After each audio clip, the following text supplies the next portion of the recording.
Hello বন্ধুরা, কেমন আছেন? আশা করি সকলে ভালো আছেন এবং সুস্থ আছেন। আর আজ আপনাদের বলবো ইন্ডিয়া এবং আফগানিস্তান টি-20 সিরিজের সূত্রপাত হয়ে গেছে। আরও বেশ কয়েক মিনিট বা কয়েক ঘন্টা পরে, ১ ঘন্টা বা কয়েক মিনিট পরে আপনারা সেই ম্যাচ লাইভ স্ট্রিমেই দেখতে পাবেন।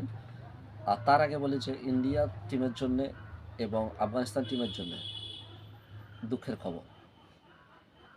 ইন্ডিয়া টিমের জন্য একটা সুখবর আছে, তার সাথে দুঃখের খবর আছে। কিন্তু আফগানিস্তান টিমের জন্য দুঃখের খবর, কারণ আফগানিস্তান টিমের যে মেন তারকা প্লেয়ার, মেন যার উপরে ভরসা করে আফগানিস্তান টিম বলতে, আফগানিস্তান ক্রিকেট বলতে, যাকে যে মুখটা প্রথম আমাদের চোখের সামনে ভেসে ওঠে, সেই মুখটা কিন্তু এই ম্যাচে থাকছে না। আর ইন্ডিয়ার সুখবর কী এবং দুঃখের খবর কী সেটা অবশ্যই বলবো। তার আগে বলবো, আমরা যদি আফগানিস্তান ক্রিকেট সম্বন্ধে বলি তাহলে আমাদের প্রথমে কী মনে আসে?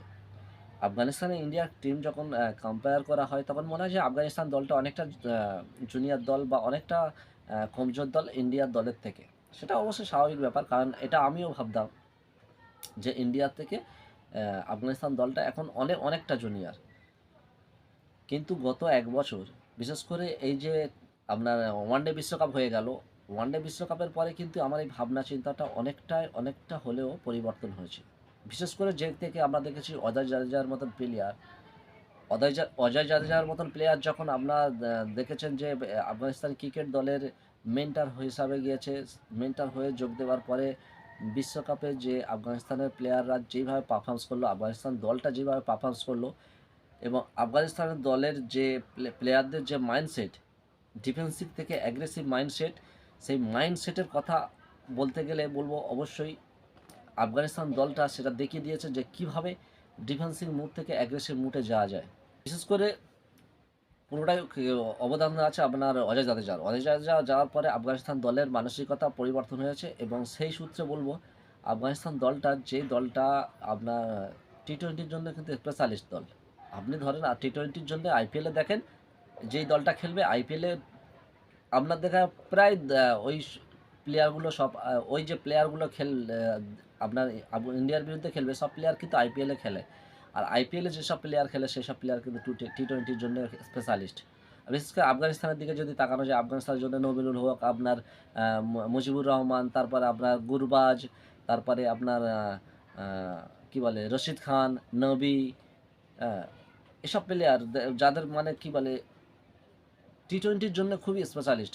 সেক্ষেত্রে আমি বলব ইন্ডিয়া দল তো যথেষ্ট, অবশ্যই যথেষ্ট শক্তিশালী দল। অবশ্যই ইন্ডিয়া দলের পাল্লা অনেকটা ভারী হবে।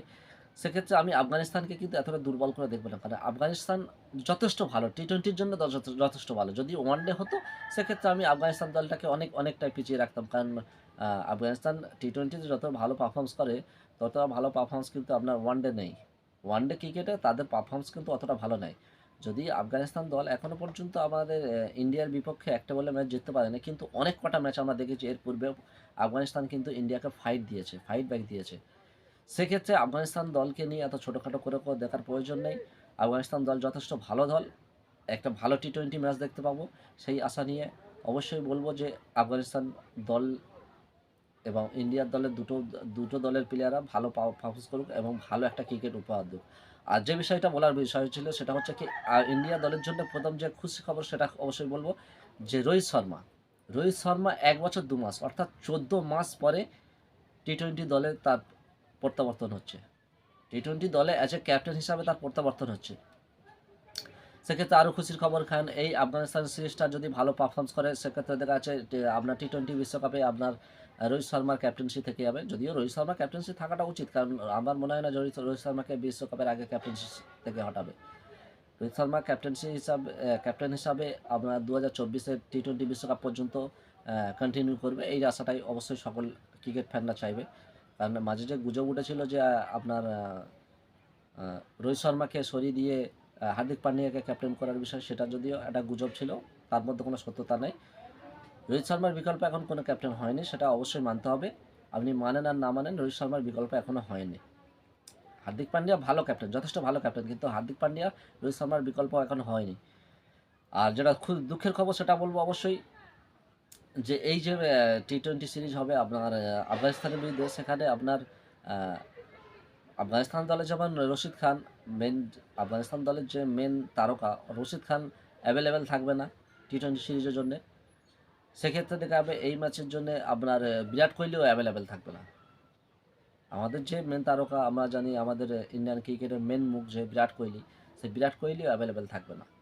সেক্ষেত্রে ইন্ডিয়ার জন্য খুশির খবর, যেমন রোহিত শর্মা কামব্যাক করেছে ক্যাপ্টেন হিসাবে 14 মাস পরে, সে ঠিক অনুরূপভাবে আবার দুঃখের খবর হচ্ছে আপনার আহ,